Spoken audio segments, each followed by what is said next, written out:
La France qui bat le Sénégal 3 buts à 1 dans un match avec une intensité de malade. Franchement, c'était extraordinaire, mais ce match a une vérité que peut-être toi, tu l'as pas encore captée. Je t'explique.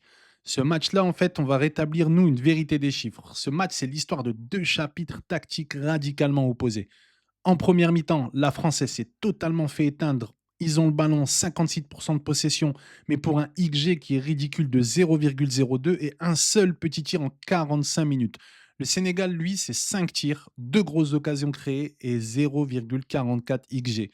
En seconde période, forcément, la France, elle va passer de 10 tirs à 1, se créer 4 grosses occasions nettes à 0. Elle va pilonner le Sénégal pour passer donc d'un petit XG à 0,02 à 1,87.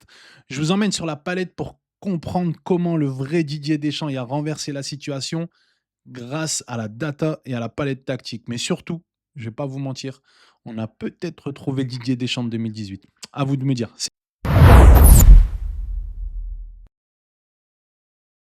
Tu te poses la question, pourquoi la France a été mauvaise en première mi-temps et pourquoi elle est devenue meilleure en deuxième? Ou vice-versa, pourquoi le Sénégal était très bon en première et s'est affaibli en deuxième? Mais c'est pas totalement cette vérité. La France, elle a frôlé la correctionnelle en première période parce qu'il y a des chiffres qui parlent pour ça. En 323 passes au total pour 280 réussis. Mais si on se concentre exclusivement sur la manière dont la France a joué, 48% de ces passes sont concentrées horizontalement au milieu de terrain. On a tout fait tourner sans aucune verticalité. Et le problème majeur, il est là. Sadio Mané, il décroche très bas pour créer un faux embouteillage au centre. Koundé, il mord à l'hameçon, il quitte son couloir droit et il se fait aspirer plein axe. Laisser une zone vide de 50 mètres au large, au milieu ou dans le dos pour que Aurélien Tchouameni se retrouve complètement abandonné. Le Sénégal il en a profité pour détruire l'équilibre. Ils ont gagné 52% de leur duel au sol, donc 16 sur 31. Et ils ont balancé 41% de longs ballons précis. Dans le dos, surtout des latéraux français. Le Sénégal s'est offert deux grosses occasions nettes et ils ont été piégés à ce niveau-là. On va le voir en tablette. Donc, comme je vous l'ai dit, dire que l'équipe de France elle a fait une mauvaise première période ou que le Sénégal a fait une très bonne première période, ça n'a pas forcément de sens. Nous, ici, le but, c'est de pouvoir amener une réflexion pour comprendre les mécaniques collectives qui ont été utilisées pour pouvoir arriver à ce résultat-là, en fait, tout simplement, à cette difficulté française, mais aussi à cet avantage sénégalais. On va essayer de comprendre les dynamiques et essayer de vous les décrire pour que vous puissiez avoir une clé de lecture un peu plus difficile, un peu plus simplifiée de la difficulté qui a été opérée. C'est surtout ça. On part sur un truc assez descriptif pour l'instant. Donc là, on est sur un 4-2-3 de submerger le milieu de terrain sénégalais de la part de l'équipe de France. Donc d'un côté, on a une équipe qui a envie de submerger cette équipe-là. On a une équipe qui est montée très haut. On a une équipe qui a voulu jouer, entre guillemets, dans ce qu'on va appeler, nous, les demi-espaces, qui va être une zone très importante dans le football. Et de l'autre côté, une équipe qui est très attentiste, très en place, mais avec une capacité de piquer là où ça fait mal. Deschamps a donné un total, une totale confiance à Upamecano, Saliba et Tchouaméni pour jouer dans un premier temps à l'arrière. Et c'est pour ça qu'on voit Upamecano faire un match super dans cette première mi-temps. On dit Upamecano, il surnage, heureusement qu'il est là. En fait, il est là parce que c'est logique qu'il soit là. Il est là parce que Deschamps lui donne à lui les clés de la défense dans son système de jeu. Donc Upamecano, dans les départs d'ailier comme Mané, Oussard ou même Camara ou même Jackson, en fait, Upamecano est dans l'obligation de se retrouver dans du 1 contre 1. Et quand tu es dans une équipe, ben forcément, qui fonce vers un mur et l'équipe sénégalaise récupère la balle et joue vite devant pour se projeter, pour jouer dans le dos de Hernandez et de Koundé, forcément, de facto, en fait, tu vas faire briller un des défenseurs. Donc, Upamecano, sur cette intervention, en a brillé 5 fois et 2 fois, ça s'est joué à rien. On a un poteau de Jackson et on a quasiment une action, un plat du pied qui aurait dû finir dedans. Vous comprenez un peu la dynamique collective qui avait été mise en place dans ce match-là, et c'est exactement ce qui a causé des problèmes au Sénégal, et c'est exactement, enfin à la France, et c'est exactement ce qui a refroidi Didier Deschamps, un peu comme un Ancelotti avait fait pour le Maroc, où il a voulu jouer le tout pour le tout en délaissant son milieu de terrain, et essayer de revenir en deuxième mi-temps vers des trucs un peu plus convenables surtout.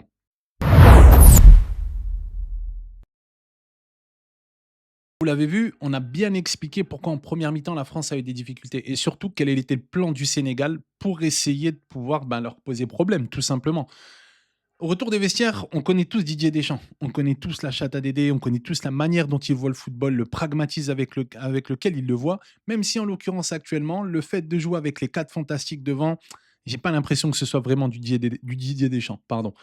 Au retour des vestiaires, c'est fini le romantisme. On a retrouvé le vrai Didier Deschamps. Ordre strict des deux latéraux de rester en position défensive. Regardez l'impact immédiat dans les stats. La France ferme les vannes et elle passe à 59% de duels gagnés au sol, donc 16 sur 27 et 50% de duels aériens remportés en seconde période. Donc un duel sur deux, alors qu'avant elle était sur 30%. Désormais, quand Mané il décroche, Koundé il ne bouge plus. Il reste sur place, il ferme l'aile. C'est Chouameni qui coulisse pour couper la trajectoire en sécurisant la base. Deschamps fait un peu son coup de génie offensif où il installe Désiré Doué à droite pour écarter le jeu et replace Michael Olise en 10 juste derrière Mbappé. C'est là que le match va basculer. On le voit en tablette, les gars. Une fois le système verrouillé de la France, forcément, elle en a profité d'un petit coup de pompe physique du Sénégal. Regardez le graphique de l'attaque momentum en seconde mi-temps. Les barres vertes françaises, elles s'enchaînent et lui, le Sénégal, forcément, il n'existe plus. Pourquoi? Parce que le milieu est explosé physiquement. Sadio Mané a baissé le rythme. Idrissa Gana Gueye et Pape Gueye étaient complètement rincés. Ils n'arrivaient plus à presser. Le Sénégal tombe à 244 passes en seconde période, mais surtout, il perd toute agressivité, mais seulement 6 tacles tentés et seulement 4 interceptions, même si ça fait 2 fois seulement. La France, elle a activé le rouleau compresseur et c'est pas de la faute des Sénégalais que tu as du mal à suivre ce type de joueur. C'est pas de la faute du coach ou n'importe qui. C'est juste qu'à un moment, tu pas forcément le talent, mais tu as le coffre avec les capacités que tu peux avoir. Et on va dire la vérité, aujourd'hui, l'équipe de France est une nation très très forte pour user les joueurs et l'équipe adverse. On va checker ça encore. Donc, comme je vous l'ai dit, réajustement tactique de la part de Didier Deschamps. Il a pété un plomb, retour de vestiaire. Il s'est dit bon, comment je vais essayer de faire en sorte de répondre à ce Sénégal et les difficultés qu'il me pose, notamment dans la profondeur, et de pouvoir éviter de trop exposer Jules Koundé et Théo Hernandez pour ensuite amener une assise, mais aussi en même temps que je garde une assise défensive, être capable de faire place à de la créativité sans pour autant que mes milieux de terrain et mes attaquants se marrent dessus. Bref, vous l'aurez compris, c'est un peu un casse-tête chinois. Donc à ce retour, on va observer ce qu'a fait Didier Deschamps. La chose, elle est très simple. On reste toujours sur la même chose, un 4-2-3-1 de chaque côté. On se dit, bon, ça continue, on va tourner. Sauf que là, on va mettre en exergue Olysée et Doué. Il y a un changement qui s'opère. On fait passer Olysée à gauche et on fait rentrer Doué à droite. On va demander à Chouameni de jouer plus bas et à Rabiot de jouer un petit peu plus haut. Donc Chouameni va s'occuper d'avoir toujours une place de garantie. Mais là, ça va nous donner, en fait, un 1 contre 1 sur le couloir avec tous les mecs. Hernandez, Sarr, Koundé, Mané, Doué, Diouf. Et là, ensuite, on a un autre changement qui s'opère avec Barcola qui rentre à gauche et Olysée qui rentre dans l'axe. Donc, on a les deux frères Gay qui sont, enfin les deux frères Gay, les deux Gay qui sont en galère.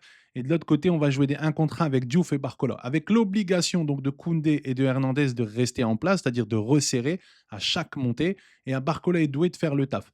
Là, on prend l'occasion, on a raté, aurait le ballon et veut essayer de jouer sur Gay. Ici, on observe bien un genre de 4-1-4-1 qui se met à disposition, mais qui peut vite se transformer en 4-4-2 avec Olysée qui peut vite monter et essayer de décrocher.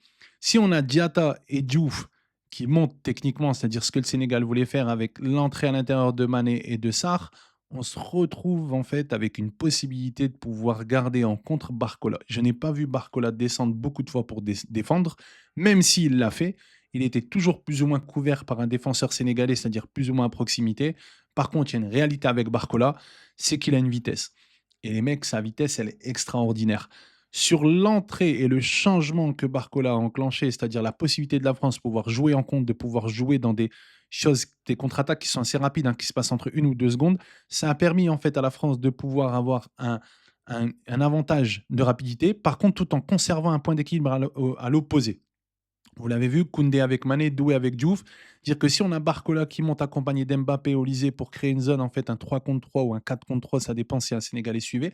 On avait donc une équipe coupée en deux, avec un Olysée Mbappé, Barcola capable d'amener ses actions avec une rapidité énorme, une défense sénégalaise qui est toujours sur le reculoir et une équipe qui est complètement en hauteur, coupée en deux. Le point d'ancrage, comme je vous l'ai dit, avec une garantie des défenseurs Hernandez, Koundé, et Doué qui est là pour simplifier, tout simplement, les gars. Le retour de la dèche, le Didier Deschambol, le Harambol, comme on dit. Dites-moi un peu ce que vous en pensez en commentaire, les gars, mais on continue. Ici, on va s'intéresser spécifiquement sur le but que la France a mis, notamment Kylian Mbappé. Je suis pas là pour jeter des fleurs à la France, à Michael Olysée, dans la manière de jouer.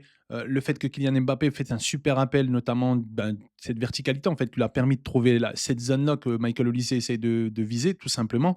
On va pas parler de ça. Nous, on va s'occuper spécifiquement de la défense du Sénégal, parce qu'il y a des comportements qui posent problème, et notamment en termes de communication, mais aussi de gymnastique collective. La capacité à une défense à être alignée. Là, quand on se concentre, par exemple, sur l'alignement de la défense, on voit qu'il y a un problème. La ligne, elle n'est pas très droite.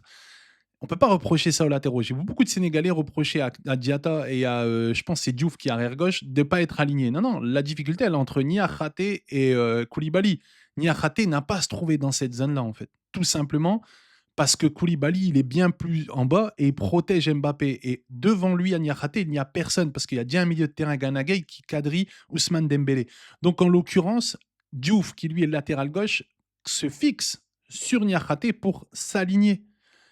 Et de l'autre côté, Crépin Diatta se fixe sur Koulibaly pour s'aligner. La problématique, elle est que si la défense centrale ne communique pas, c'est-à-dire Niakhaté et Koulibaly, à aucun moment, on peut reprocher ça aux latéraux.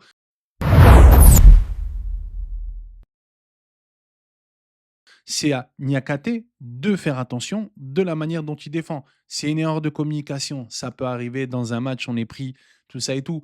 Mais en tout cas, c'était pour le montrer que le moindre petit détail, le moindre mètre joue en votre défaveur. Pareil pour l'Algérie, on en parlera, parce que Boudaoui sur la passe de De Paul, ça joue à 10 centimètres pour empêcher que Messi prenne la balle et on connaît la fin. Et vous avez vu les gars, c'est important cette analyse-là, hein. Allez, on continue. Une fois qu'on a tout vu, en fait, c'est là que la data de notre pilonnage, elle est concrétisée, quoi, tout simplement. 10 tirs à 1 pour la France en seconde période, dont 7 frappes à l'intérieur de la surface. Le détonateur, c'est le nouveau positionnement de Michael Olysée, comme on l'a dit avec Deschamps. À la 66e minute, Olysée profite de la fatigue au milieu adverse pour s'intercaler entre les lignes. Il élimine Diatta, le défenseur central. Panique et coulisse vers l'extérieur pour couvrir. Ça ouvre un trou énorme de 12 mètres plein axe. Mbappé il plonge à haute intensité dans la zone vide. Il reçoit le caviar d'Olysée et il ouvre le score. Barcola, il rentre 82e, le Sénégal, il marque. En fait, le plan du Sénégal était parfait pendant 45 minutes, mais la data, elle montre qu'ils ont craqué physiquement surtout. Deschamps, il a remis son costume pragmatisme, latéraux, bloqués, couchés, pas bougés. Les mecs en attaque, ils font un peu ce qu'ils veulent. Par contre, on reste bien en place. Et c'est comme ça que Didier Deschamps a gagné le match. Et c'est comme ça que l'équipe de France va peut-être jouer une place pour une troisième Coupe du Monde. Je sais pas. En tout cas, c'est ce que je pense un peu et c'est le ressenti que j'ai par rapport à tout ça. Dites-moi ce que vous en pensez en commentaire, la team. Oubliez pas de follow les réseaux, tout ça et tout. Et c'est le début, les gars, on reprend, hein, parce que j'avais un peu galéré avec le setup, tout ça, le déménagement et tout, ça m'a pris un peu de temps. Donc on reprend en espérant que vous avez kiffé, hein, les mecs, surtout. Dites-moi ce que vous en pensez en commentaire.